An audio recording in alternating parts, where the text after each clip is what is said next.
Hairbrushes are not toys, and yet many of us have used them like they are, grabbing whichever one is nearby, dragging it through our hair, hoping for the best. But if you've ever left the salon with that gorgeous, flawless style, and then tried to recreate it at home, only to end up frustrated, I want you to know it's not just about the products. It's not even just about the cut. It's about the tools and how you use them. As someone who's spent nearly 30 years behind the chair, I can tell you this: most people are using the wrong brush, or they're using the right brush the wrong way. Today, I want to change that. So in this video, we're going to do three things. First, I'll walk you through the brushes and combs you should be using, and the ones that are quietly damaging your hair every day.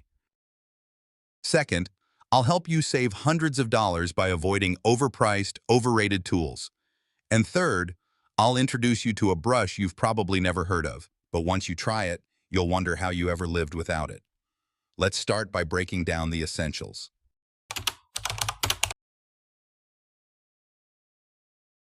Let's begin with the rat tail comb. You've likely seen it. Thin handle, sharp tip. This one is all about precision. If you want a perfect part with not a single hair out of place, this comb is your secret weapon. Use the tail end to draw the line. Use the comb side only when absolutely needed. Because it's not designed for detangling or smoothing. It's a tool of precision, not power. Now, when you need a real comb, like when flat ironing, reach for a cutting comb. This is what stylists use behind the chair. Why? Because it guides the hair before it meets the heat. Run it through each section before the flat iron. It smooths, straightens, and aligns the strands, which means fewer passes with the iron. And that means less heat, less damage. If handling a comb and iron at the same time feels awkward, there's a tool for that. Some flat irons, like the L'Oreal Steam Pod, have a built-in comb, but don't rush to buy it. It's helpful, but not essential. Next, the wide-tooth comb, loved by many, especially those with curly or wavy hair. But here's the truth: any comb, even a wide tooth, can damage hair if used wrong. The mistake? Starting at the top and pulling down. That's how tangles break your strands. The fix? Always start from the bottom. Work your way up slowly, gently. It doesn't matter what brush or comb you use. This technique protects your hair. So if you've been blaming your hair for not behaving, it might not be your hair. It might be the comb in your hand.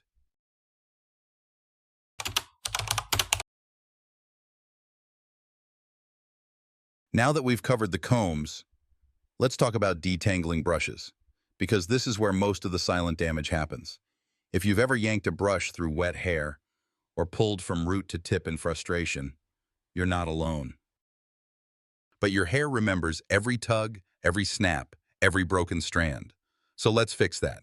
If your hair is straight or just slightly wavy, there's one brush I recommend above all others. It's called the wet brush. And no, this isn't a fancy salon tool. It costs around $10. But don't let the price fool you. This thing is gold. What makes it special are the flexible bristles. Each one bends and moves with your hair. So instead of tearing through knots, it glides around them. Gentle, effective, and safe for everyday use. I've used it on countless clients, especially those who've struggled with thinning or breakage. And the results speak for themselves. But what if your hair is curly or textured? Then the wet brush might not be your best bet. Curly hair needs a brush that respects its shape, that defines curls, not destroys them. Enter the Detangling brush. Now, I'll be honest, this brush looks strange at first. The teeth are tightly spaced. It doesn't seem like it would work for curls, but somehow it does. Used correctly, it enhances your natural curl pattern. It keeps the clumps together, and it helps distribute product evenly through damp hair. That said, not all Detangling brushes are equal. Some knockoffs are cheaply made, with bent teeth and flimsy handles, and they'll do more harm than good. So if you try this route, invest in a good quality one. It's worth the few extra dollars. Here's the bottom line. It's not just about the type of brush you choose. It's how you use it. Always detangle from the bottom up. Always brush gently, especially when wet. And remember, the goal isn't to rush through your hair, it's to preserve it. Detangling should feel good. It should be part of your self-care, not a daily battle. And with the right brush in your hand, you'll start to notice something surprising. Less breakage, more shine, and hair that actually feels stronger over time. Coming up next, we're going to test the idea that expensive always means better, because you might be shocked at which brush costs $240 and why you probably don't need it.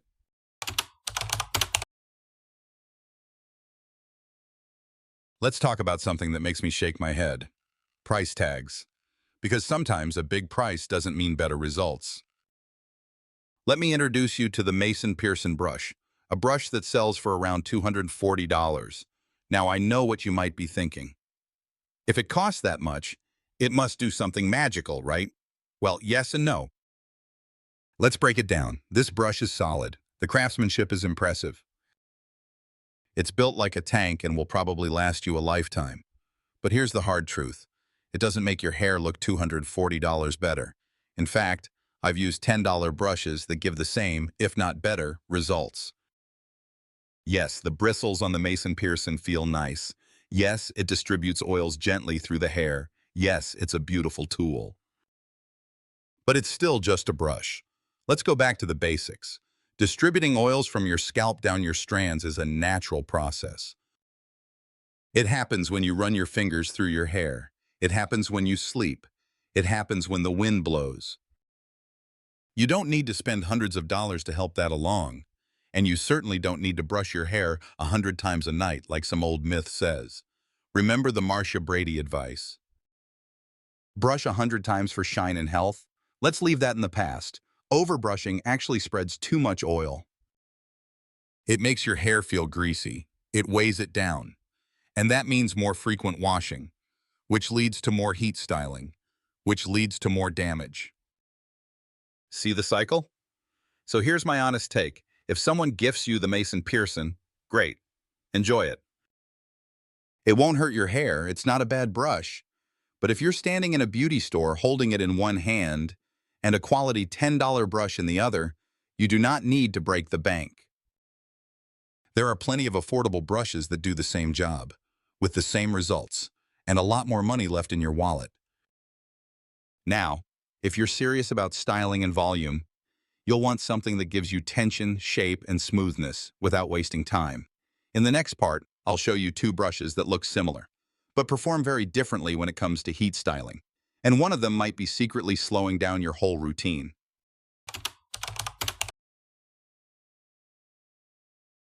Let's move into one of the most misunderstood areas of hairstyling. Blowout brushes. Round brushes that promise volume, smoothness, and bounce.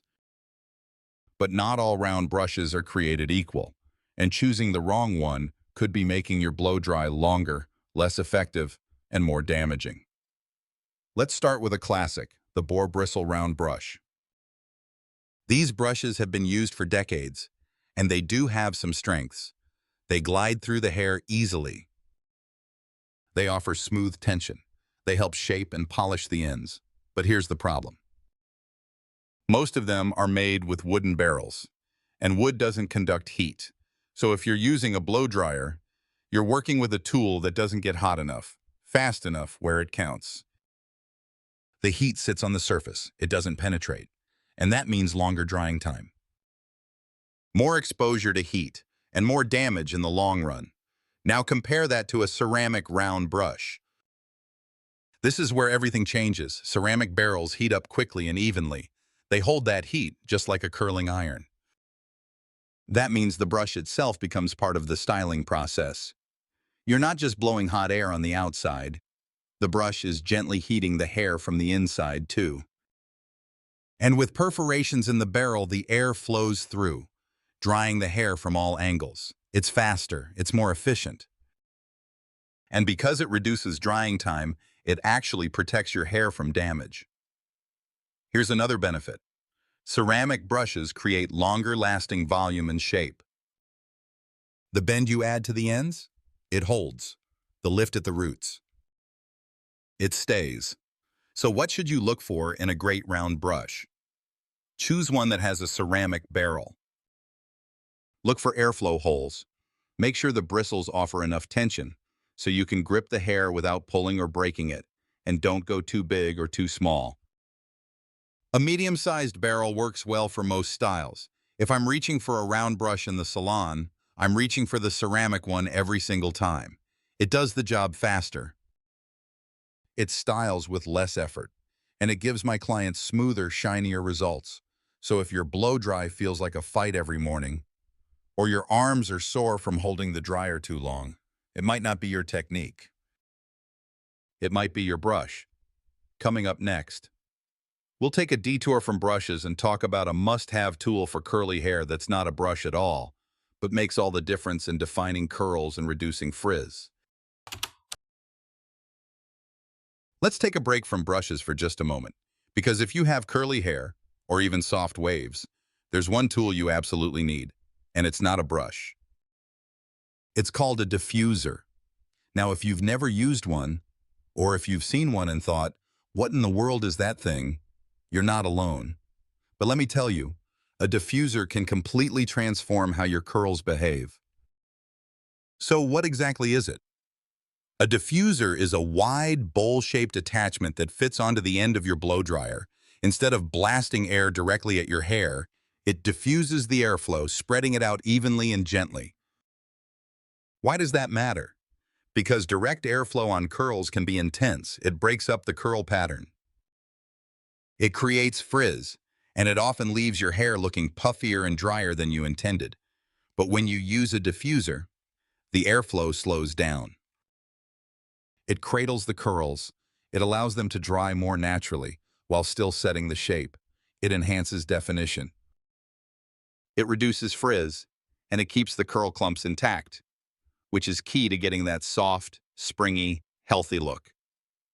Here's how to use it properly. Start by applying a leave-in conditioner or curl cream to damp hair. Flip your head upside down or tilt to the side. Place the diffuser underneath your curls, letting them gently rest inside the bowl. Then turn the dryer on a low or medium heat setting. And just let it sit. No rough movement, no shaking the dryer around. Let the curls form on their own. Lift the diffuser slowly toward your scalp. Let the heat and airflow do the work. And remember, less is more. Don't overdry, don't overhandle. Let the curls be curls. Now, some people ask, can I just scrunch my hair with my hands instead? Yes, you can, but scrunching often creates frizz, especially if your hands aren't completely still or dry. The diffuser gives you a controlled environment. It dries while protecting the pattern, and that's something your hands alone can't replicate. So if you're struggling with flat, undefined curls, if your hair always ends up frizzy after drying, or if you feel like your curl cream isn't working, try using a diffuser. It could be the one missing piece in your curly hair routine. In the final section, I'm going to show you something special. A brush that isn't just good, it's a favorite in our salon. It's not famous, it's not flashy. But every stylist I know uses it, and once you try it, you just might fall in love.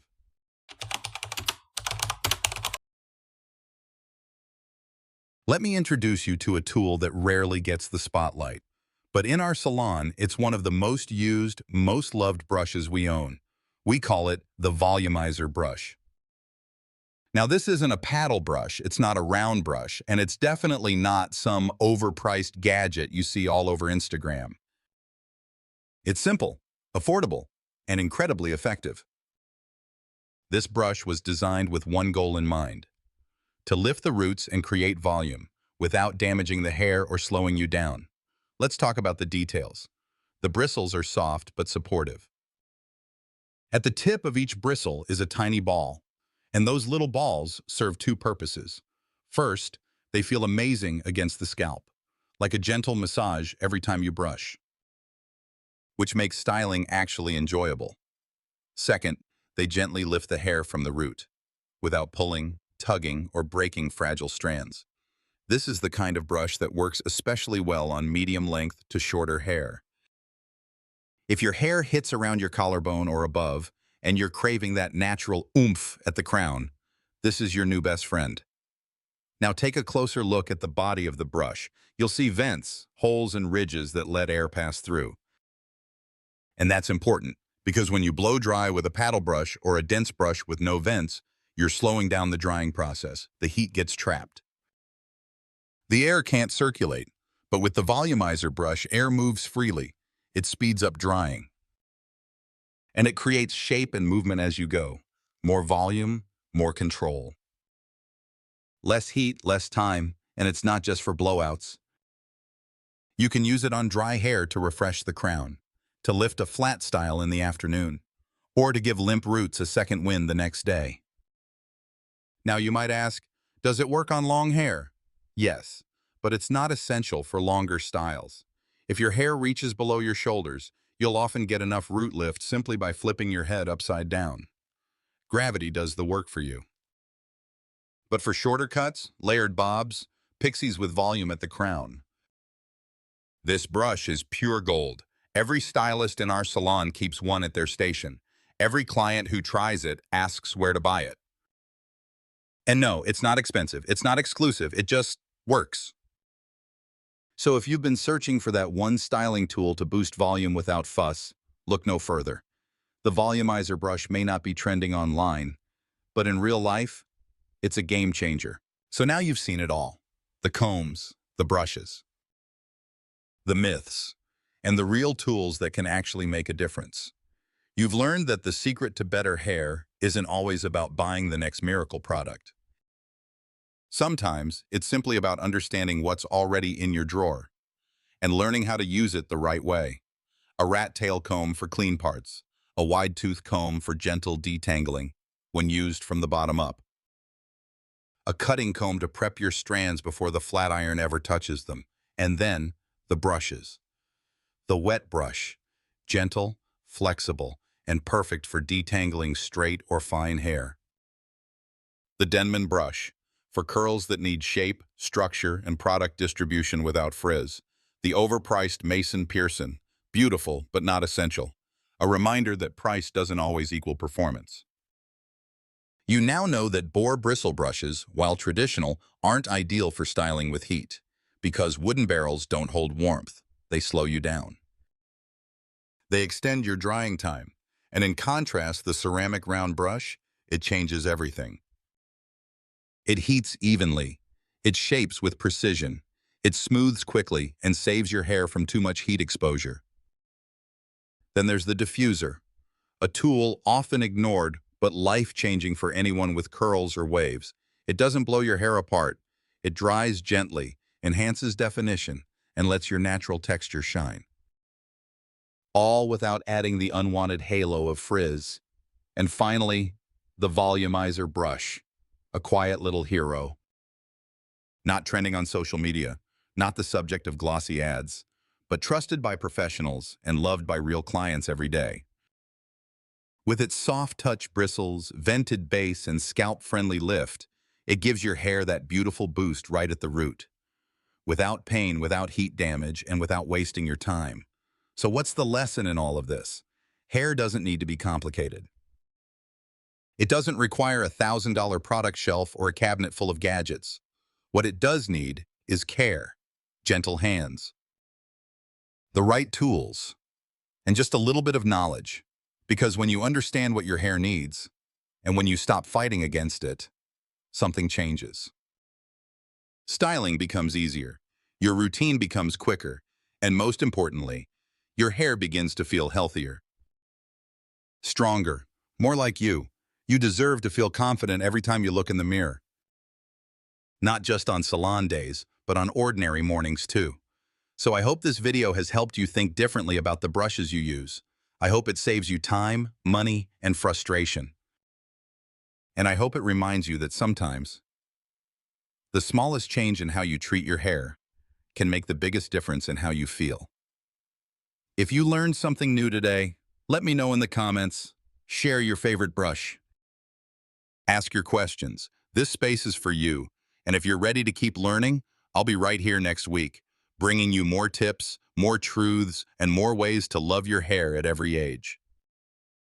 Because beautiful hair isn't about perfection, it's about presence, confidence, and knowing you're worth the time it takes to care for yourself. Until next time, stay gentle, stay curious, and stay you.